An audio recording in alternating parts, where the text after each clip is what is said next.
Warm welcome to our chief guest, KTR Garu. Thank you.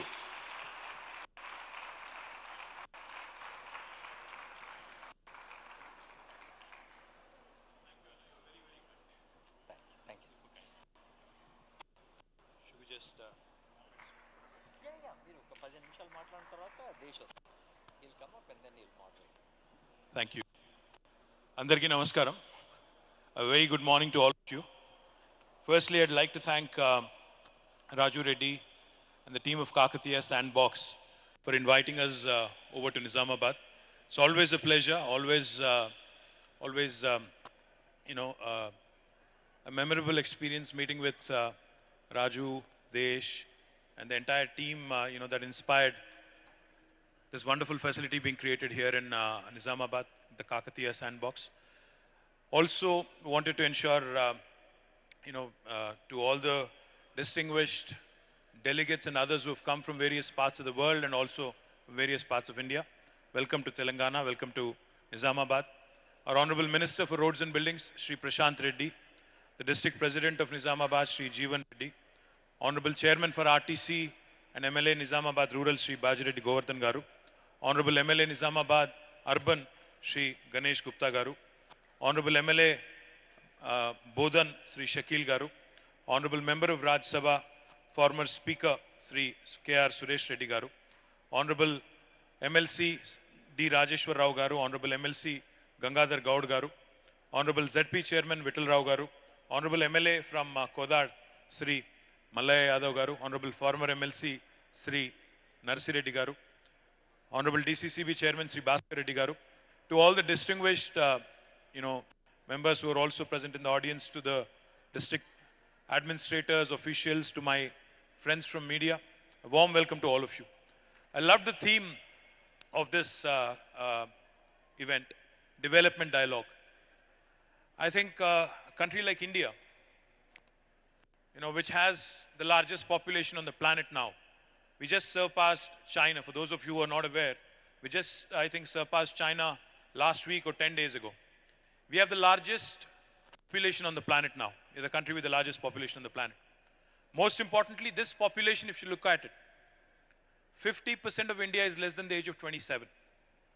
65% of India is less than the age of 35. And in a knowledge economy, I think this is the biggest a nation can bring to the table. The kind of young think force, not young workforce, but the kind of young think force India possesses today is the biggest strength, in fact, it can leverage years to come. The reason why I said I love the theme of this conference being development dialogue is because I'll narrate a quick story to you. Back in 1987, both India and China, similar sized countries in terms of population, also had a similar sized economy. We had almost the same GDP back in 1987. But if you actually move forward to 36 years later, today, China is the second largest economy in the world with $16 trillion of GDP size, whereas India is still languishing at $3 trillion with the dreams of a 5 trillion economy. What went wrong? Or what did China do right that India did not get right? In my humble opinion, I think China focused on ensuring that development becomes the principal conversation across the country, across the nation. Unfortunately, in India, I think very often politics takes center stage and economics, unfortunately, takes a back seat. Now, the reason why I said I love the theme of the conference here is because the conversation which always centers around development, especially for a third world country like India, for an emerging economy like India, will only ensure that the policy makers, the lawmakers, the legislators, the elected representatives, their focus should remain on the right things. For instance, in Telangana, under the dynamic leadership of our Honorable Chief Minister, Shri KCR Garu, we have focused on getting our basics right. Back in 2014, right about the time when KTR Sandbox was formed, the state of Telangana also came into being on the 2nd of June 2014. When we started this journey in the new state, there were a lot of apprehensions, there were lots of doubts. In fact, We started our journey as a power deficit. State of Telangana, in fact, when Manish was, Funny was talking, also when Raju was talking, they all mentioned farmers and the rural livelihoods, etc. In Telangana, for those of you who are not familiar with this state, we had, to the formation of the state, we had 25 lakh plus, 2.5 million plus tube wells that have been sunk in by the farming community here. Billions and billions of dollars over a period of last few decades. They have sunk in many, many bore wells into the arid, dry region of Telangana. While there is enough water in our rivers, Godavari and Krishna, it has not been leveraged. While there are enough minor irrigation tanks, almost 46,000 lakes and tanks, they have not been leveraged. Irrigation was primarily rain-fed and it was dependent on tube wells and bore wells. Now this is something that was the challenge when we started our journey as a new state. Because we started our journey as a power deficit state. When our Honorable Chief Minister assumed office on the 2nd of June 2014, he made it his primary task and primary challenge to address this power deficit situation. In a matter of 6 months, just 6 months, from the day he assumed office, he made sure that the power deficit situation has changed, and today I can proudly say that Telangana is a power surplus state which can actually supply electricity 24/7 to the farming community free of cost in India. And we are the only state in India which provides free power 24/7 to the farmers. We also produce and supply quality power to both domestic and also industry sector in our state. The reason why I'm mentioning this today is because in the last 8.5 years, numbers will tell you a story. The development dialogue that we're talking about today is already a work in progress in Telangana. When we started our journey, the per capita income of Telangana was 1,24,000 rupees. 124,000 rupees. As of March last year, March 2022, the per capita of Telangana has increased to 278,000 rupees, 2,78,000 rupees. Almost 130% increase. The gross state domestic product, the GSDP of Telangana, was about 500,000, 5 lakh crores on 2014 June 2nd. But as of last year, the GSDP of Telangana also has increased to 11.55 lakh crore, which is almost 1.15 million, 1.15 millions. The kind of increase in wealth, the kind of increase in per capita income that has happened in Telangana, just to give you one little statistic that will put things in perspective. Telangana is only 2.5% of India in terms of population. We are only 40 million people. But our contribution to India's economy, India's GDP is 5%. We are 2.5% in terms of population, but our contribution is 5%, which means we are literally punching double our weight. We are a 50-kilo boxer fighting in 100-kilo categories, how I would like it to. And I would also like to add one more thing. Raju called Nizamabad a microcosm of India. And by extension, you called this room a microcosm of the world. I would only say one thing. Telangana is that state where the north of India meets the south of India. Telangana is that state where paratha meets dosa. Telangana is that state where biology meets technology. Telangana is that state where life sciences meets data sciences. Telangana is that state where Mangoverse meets Metaverse. And Telangana also is that state which is focused extensively on holistic integrated development. What do I mean by that? Our IT exports back in 2014 were 57,000 crores. As of last year, they have risen to 1,83,000 crores. Our agriculture activity has expanded by almost 6% in terms of our GSDP valuation. It has increased by 119% overall. For those of you who have a phone in your hand, let me indulge you for a second. Please pull out your phone for a second. Please pull out your phone. And please Google it for me. World world's largest lift irrigation project. Let me repeat. World's largest lift irrigation project. Can somebody tell me the answer? Those who are trigger happy and quick fingers. I would like to hear from the backbenchers here. What is it? Kaleshwaram lift irrigation project. The reason why I mentioned it, very often we talk about Chinese execution. Very often we talk about how three dam was built by the Chinese in a record span of time. Let me tell you, youngest state in India, under the leadership of our dynamic Chief Minister, Shri KTR Garu, has built the world's largest lift irrigation project in a span of 4 years.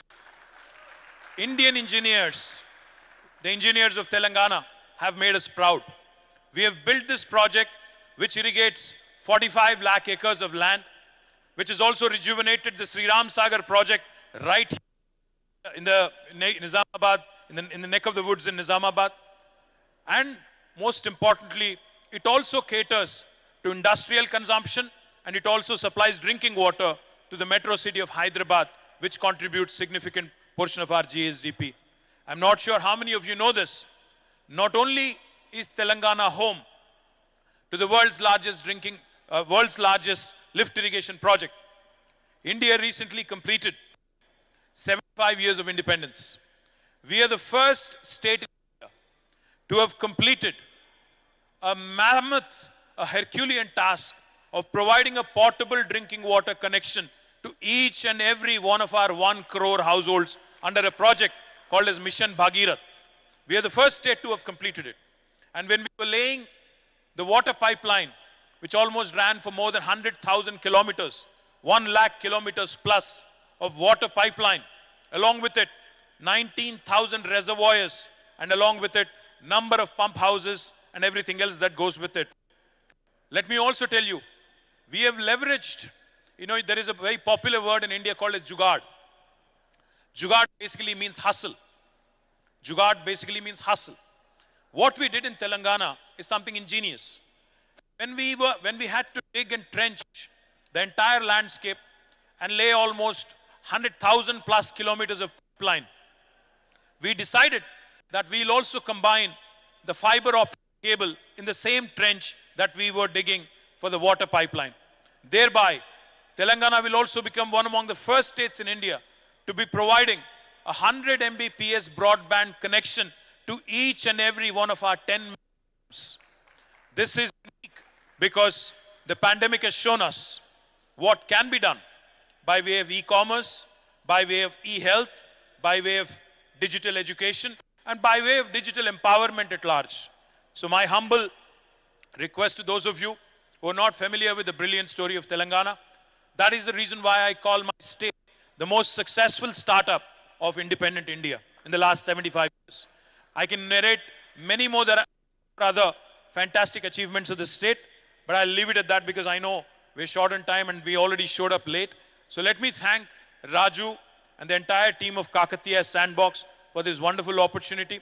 I wish the youngsters, the farmers, the entire ecosystem of Nizamabad the very best. I'm coming back next month, Raju Anna. I'm coming back to inaugurate the IT hub here. I'll humbly request you and Desh to bring in more and more, because the pandemic has shown us it doesn't matter where you work from in the world. You could be in a village, you could be in a small town, you could be in a metro like Hyderabad or Bangalore.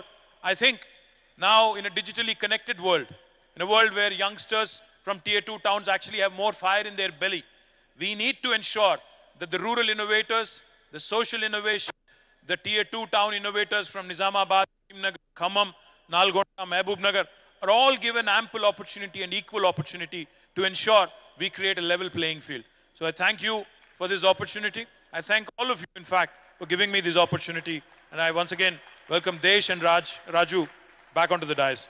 Thank you. Thank you so much. Thank you, sir. Request you to have a seat because we're going to have a fireside chat as well. Now, there are very few people in the country who can spontaneously captivate an audience, and then we have one household which has two of them. So all of us know who I'm talking about. Please put your hands together. Now, again, another redundant job of introducing Mr. Deshpande. With that kind of a name, you just can't get things wrong. He's the president and chairman of Sparta Group LLC, a family investment office, and also the chairman of Tejas Networks. Desh is the co-founder of Deshpande Foundation, a global philanthropic organization nurturing innovation and entrepreneurship in universities and cities across USA, Canada, and India. And now he's going to indulge all of us in a fireside chat with KTR Garu, asking all the questions that we have in mind on our behalf. 20 minutes, all yours, sir. Thank you. Thank you. Welcome. Welcome, Thank you, Desh. Honorable Minister, whom we fondly call you KTR. Yes, thank you. So thank you. Thank you very much. Thank you. Well, first of all, I want to congratulate you on how much you have accomplished at a young age. Just looking at your Wikipedia, and I realized that I graduated and left India in 1973 when you were not born yet. So congratulations on getting Cheers. so much done at a young age. Like you talked about, Telangana has achieved a lot in the last 8 years. Doubled the GDP, clean water, all these things. What were the core aspects of being able to achieve those fantastic results? And what do you think Telangana as a state needs to do to keep that trajectory going for the next 8? Thank you, Desh. Great question. Firstly, like the MC said, with a name like Desh, I think you can only inspire confidence. What you've done in Hubli has today translated into something very meaningful here in Nizamabad. Firstly, I think Desh and his entire team of Hubli Sandbox really deserve a big round of applause. Please put your hands together. Thank you. And I'm sure Jayashree's role is more paramount in this, so thank you, Jayashree, I think, for contributing in a big way to Desh and his brilliant story. Just to, kind of add to what I was saying before, Telangana has done some things which are truly meaningful and truly relevant to an emerging and a developing country like India. The reason why I said the dialogue needs to be centered around development and nothing else is because, as a country, I think we've lost the plot somewhere. We are not focused on ensuring that our children, our citizens get the basics right. We need electricity, we need drinking water, we need water to the fields of our farmers. We need to ensure basic support mechanisms are in place to make agriculture more remunerative, to ensure that the farmers' kith and kin and their children also look at farming as a productive sector and not otherwise. We have focused on these basics. What can be done? What further can be done? I think if you look around, the world and also India at large, I was at the World Economic Forum last week. One of the prominent themes that kept popping up over and over is, with the whole geopolitical situation and how, the world now realized that they're excessively dependent on China. The world has started taking stock of the situation and wants to move away, cautiously but slowly, away from China. There's the whole China plus one talk. There's the whole China for China and, rest being done elsewhere kind of a discussion. This is India's opportunity. This is an opportunity for India to seize the moment, to capitalize on it, to build more manufacturing, to ensure that we, also as we move into the services and knowledge economy, to latch on to that unique opportunity where India can position itself as a hybrid between China and the US. The reason why I call it a hybrid between China and the US is because China has done brilliantly to position itself as a factory of the world. They produce everything, literally. They produce active pharmaceutical ingredients. They produce world-class electronics. They produce plastic molds and little things that we see all around us. They also produce some of the most high-tech equipment that there is in the world that is used in aerospace, defense, space tech, etc., etc. Whereas the US, slowly but steadily, has moved away from being a manufacturing to a services, now more to a knowledge economy. And like I was pointing out, I think over the next 1 decade, India can truly position itself with progressive states like Telangana leading from the front. India can truly position itself as that unique combination which can both cater to the manufacturing needs of the world, also at the same time ensuring that this young think force that we have, that amazing demographic dividend that can pay off big time, if we ensure that more and more sandboxes can come up in various parts of India, if we can focus and ensure that the youth of India doesn't unnecessarily get distracted from the development agenda and continues to stay on course, then magic can happen over the next 1 decade. The last thing I'll mention on this count, Desh, India does not have the luxury of leapfrogging anymore. We cannot allow leapfrogging to happen. We have to literally pole vault.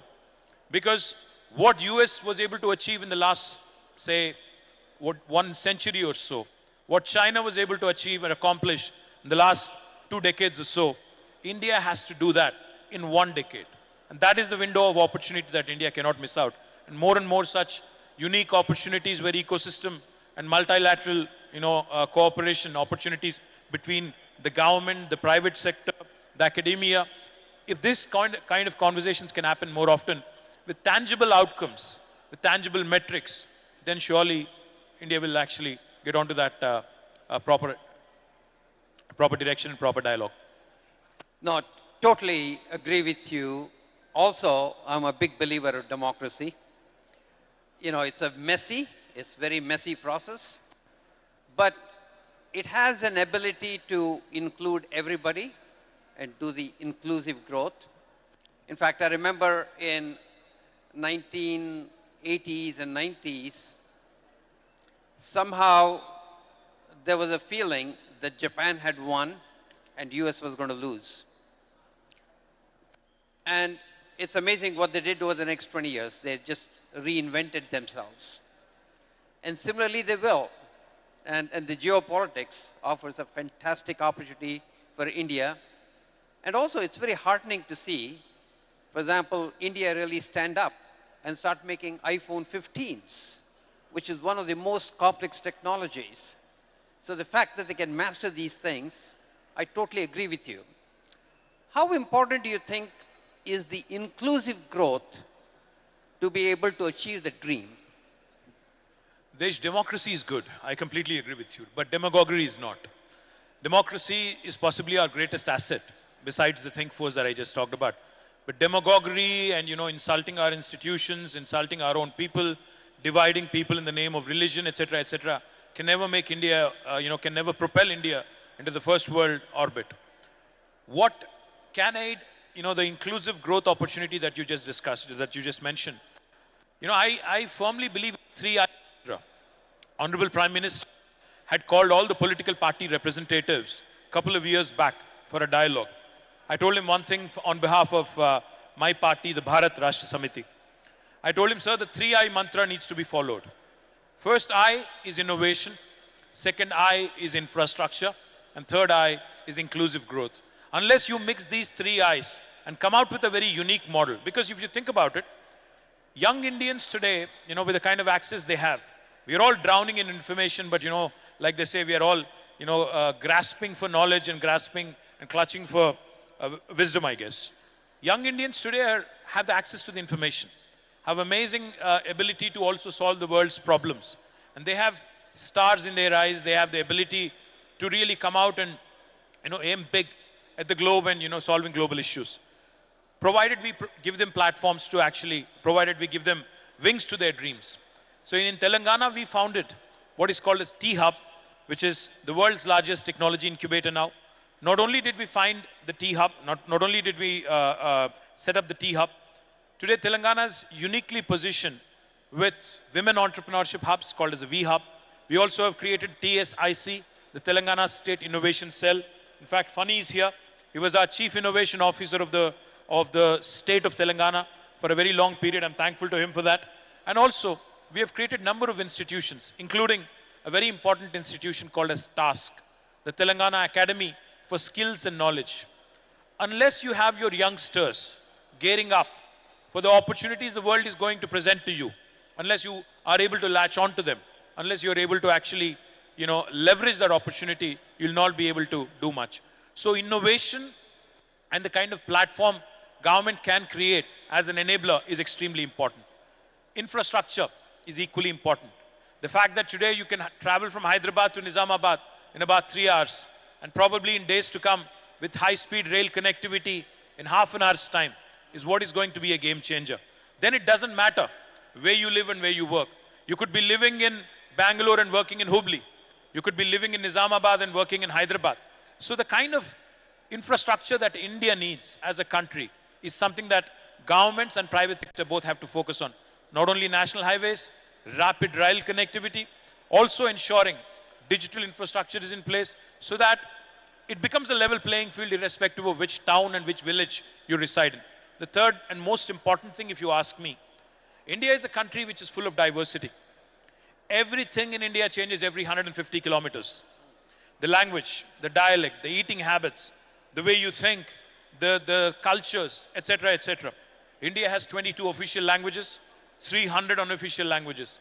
The language you speak at home versus the language I speak at home, while we are both brown skinned, are as different from each other as are possibly German and French. So this diversity of India needs to be respected. We all, as governments and as private entities as well, we all need to ensure that innovators, irrespective of what background they come from a rural area, it could be a woman or a man, it could be a youngster or an old guy, irrespective of who you are, what religion you belong to, or what social class you belong to, you need to be given opportunities that are equal and inclusive. With this 3I mantra, I sincerely believe India can propel itself into the first league, first world. So, in the crowd here, we have a lot of well-meaning citizens, very excited young people from rural India. What can they do in their individual capacity to contribute to the growth and get India to achieve its deserved position globally? I think all of us Indians, have been taught from a very early stage. When I was growing up as a young man in 80s and 90s, I used to see around me that, while we have this amazing problem-solving ability, we are always taught from a very early stage not to take much risk. We are told that you can be a job seeker, not a job creator. Entrepreneurship is something that has not been, promoted as a culture among Indian society. From a very early stage, Indian parents tell you, become a doctor or an engineer, get a job, settle in life, get married, have children, buy a house, buy a car, etc., etc. Not a single Indian parent would actually tell you, go out into the world, chase your dreams, follow your dreams, and be ambitious and actually take a risk. Unfortunately, debt in India is looked down upon, frowned upon. So this fundamental shift in attitudes that we ought to be risk-taking, we ought to think big, we ought to think global, and if we are solving a problem, remember that you're solving 1/5 of humanity's problem. So therefore, I think our ambition, our vision needs to expand a bit, our risk-taking appetite needs to expand a bit more, and culturally and sociologically, Indians need to start thinking big and start experimenting. Remember, after all, it's one life with a very limited lifespan, with a very limited capacity. So therefore, we need to risk a bit more is what I would say. And youngsters here especially, I think in my time, in Desh's time when we were growing up, I think there wasn't much appetite of capital. And today's India, and today's world, capital is not a challenge anymore. You can raise capital if you have the right kind of idea. If you have the right kind of product, the markets are there to lap it up. So therefore, I think taking a bit more risk, thinking big, thinking global, not just thinking India, I think that's the way forward from an Indian youngster's perspective, if you ask me. Well, I also want to thank you for personally finding ways to do it. I was in Basra yesterday and met these 10,000 students who are the cream of the crop. And this new initiative that Raju and Venkatraman have to really inject this entrepreneurial spirit in them is something that we really need to keep pushing, I think. Because when you ask them what would you want as the future, they all say government jobs. And so I think we have to make them a lot more ambitious, a lot more entrepreneurial to move the country forward. Now, we talked about how democracy is a good thing. but it has its own limitations. In fact, it's worse in US than in India because in US, congressmen have to get elected every 2 years. So as soon as they get elected, the election starts again. The right? re-election stuff. So what are the secrets to make sure that in democracy, the bureaucracy and the political engine can be productive? Well, I wish there was a short answer. um, the one thing I would say is, if a leader, if the head of the state, in the case of Telangana, our Honorable Chief Minister, he's a man of great vision. He's a man who's also rooted in reality and grassroots. If the leader has the political will, I think then bureaucracy and every other system that is supposed to work with the government will fall in place. And a great example, like I said, is the execution of one of the largest projects in the world, the largest lift irrigation project in the world, being completed in 4 years in a democracy like India, with all the challenges that we have, is a classic example of how things can be done. But having said that, I think besides the political resolve, the political will, what matters also, sincerely, I'm saying this with utmost sincerity, I think politicians should stop worrying about winning their next election all the time. If we decide that it's okay to lose an election, if we decide that it's okay to actually sit out, maybe next 5 years, then we can get a lot of stuff done, honestly.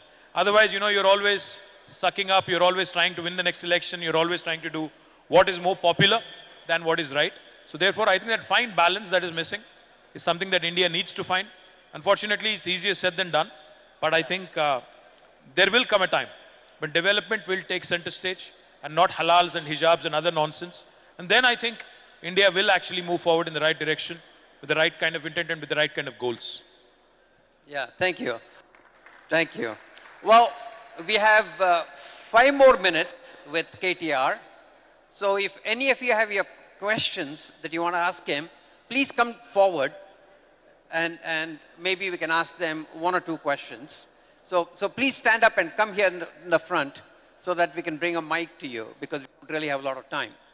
So KTR, one of the things that US seems to be doing pretty good is engaging the private citizens into the bureaucracy more as experts, right? Because our bureaucracy comes from an administrative capability and not really a vertical capability.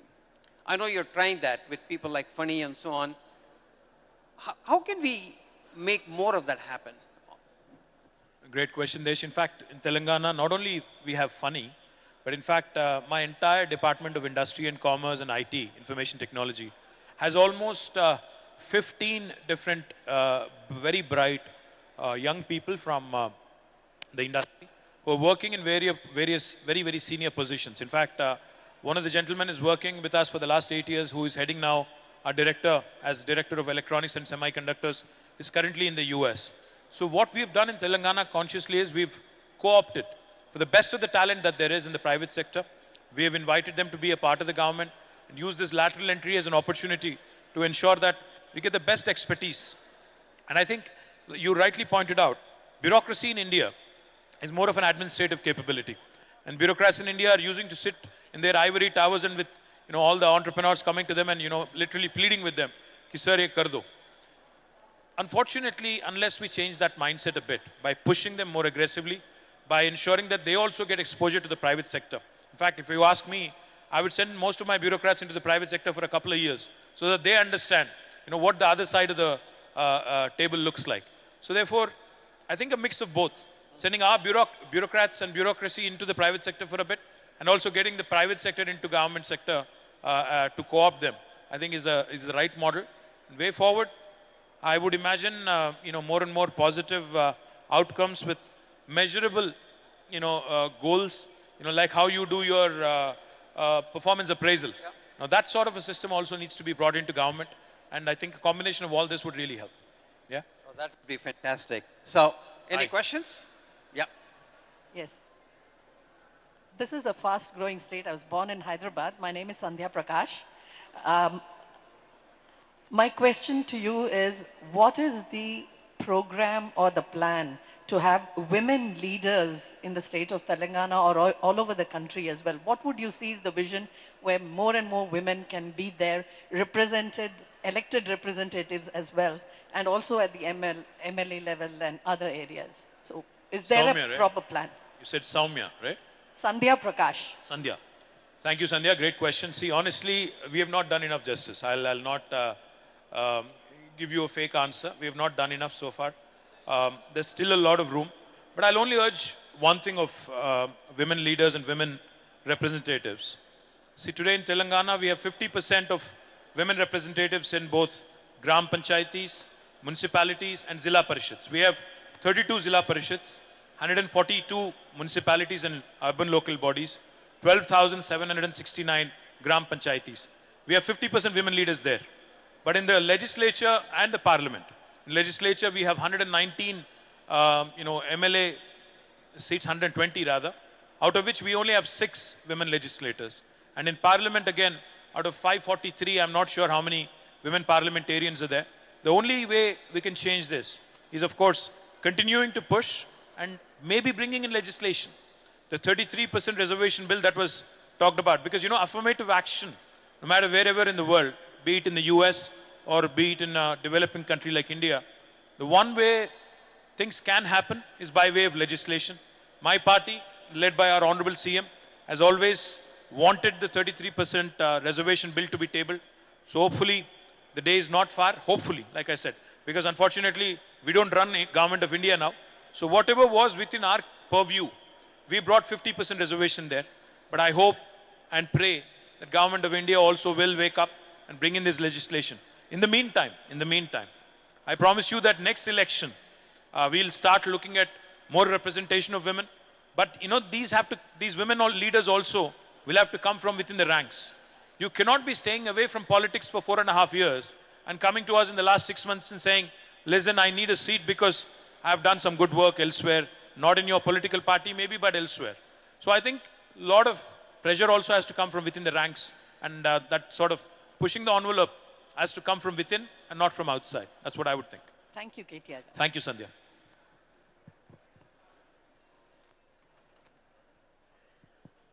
Hi, my name is Shravya and I live here right in Nizamabad. I have a question for you. A lot of entrepreneurs tend to move out of Hyderabad to Bangalore because the ecosystem is stronger and it's beginning to change. But how do we pole vault as a state to retain all our entrepreneurs here in Telangana? And what do you see we should do? You mean you don't want to move from Nizamabad and you want to resist the temptation of moving to Hyderabad or Bangalore, is it?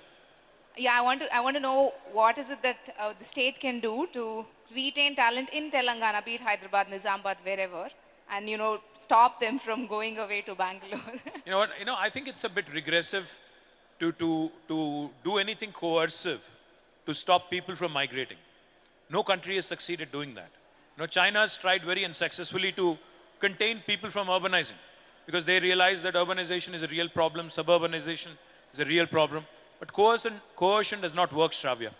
What we have to do as governments is create better livelihood opportunities, better education opportunities, better healthcare opportunities. These are the 3 fundamental things why people migrate.